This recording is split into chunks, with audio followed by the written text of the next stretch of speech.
Thank you, Dora. You guys see what we endorsed? She's strong. Our next candidate is Mary Gonzalez for State Rep District 75.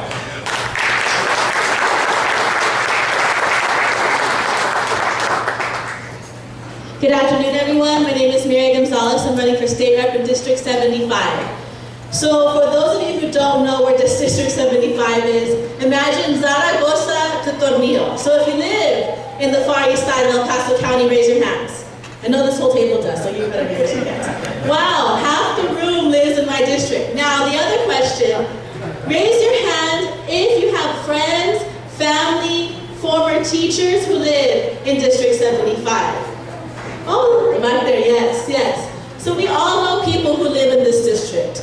So let me tell you a little bit about myself. I grew up in Clint, a proud graduate of Clint High School. Anyone from Clint? No, it's not it. Okay, well, Clint's a wonderful little town out there in the county, the Lower Valley, and I grew up there. And I went away to school at UT Austin. And while I was going to school, I was fortunate enough to, I went to school at UT Austin, got my master's at St. Edward's, and I'm finishing my PhD in education, also from UT Austin. But because I grew up on a farm, I grew up very hardworking, waking up at 5 in the morning, going to sleep really late at night, so I'm used to going to school full-time and then also working full-time. So I worked full-time and I worked at the Capitol for 3 legislative sessions and then left politics because while I love the Capitol, I wanted to try something different. So I went and worked at the National Hispanic Institute as an assistant director there, and then went on and was an assistant dean and a professor at Southwestern University. You would think I'm 100 years old. But I've been really fortunate to have these wonderful experiences. And I want to use these unique experiences to make a difference at the legislative level. To make sure that District 75 has someone who's going to fight for it, advocate for it, who's qualified, who understands the Capitol. Having worked there, I can start day one. I don't have to find out where the committee rooms are. I don't have to figure out how to pass a bill. I already know because I've experienced it. And I want to use those experiences to make a difference. Because this district, it honestly needs a lot of attention. So if you think of San Elizario, 50% of the people who live in San Eli live below the federal poverty line.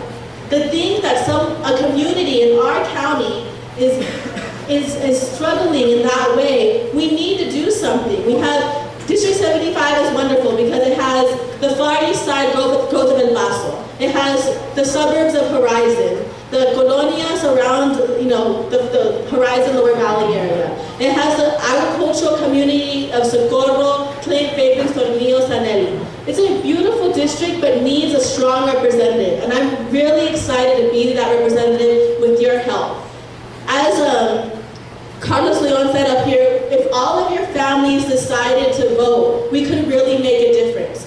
One of the most common questions I get asked is, what is your win number? Your win number means how many votes you need to win. In order for me to win this election, I need 3,100 votes. That's not a lot of votes. That's really a small amount of people who will elect a state representative. So then if you think about it, I've challenged a community college group to do this.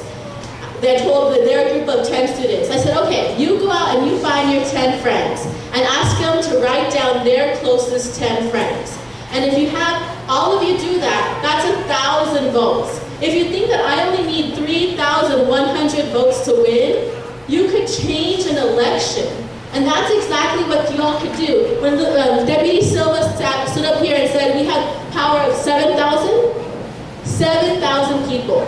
If all of you were to get 10 people, you can determine who wins and who loses this next election. And it's really important because if we think that this next election is May 29th, the day after Memorial Day, a lot of people aren't going to vote, which means a lot of votes are going to count for twice as much. Donna Howard up by Austin won her state rep seat by 12 votes. 12 votes. And I know sometimes we don't think that votes matter, but in elections like these, when we know that the election date has been changed multiple times, where it's going to be right after Memorial Day, these votes are going to matter more than anything. And for my district, we need your votes because we need to make sure the right person gets into office. Because this seat's an open seat. In an open seat, we have the potential to change a culture, to really empower a community to make a difference. So I'm honored to have your endorsement. I look forward to working for you, working with you, and trying to definitely make sure El Paso continues to move forward and get stronger. Thank you all for your endorsement and your support.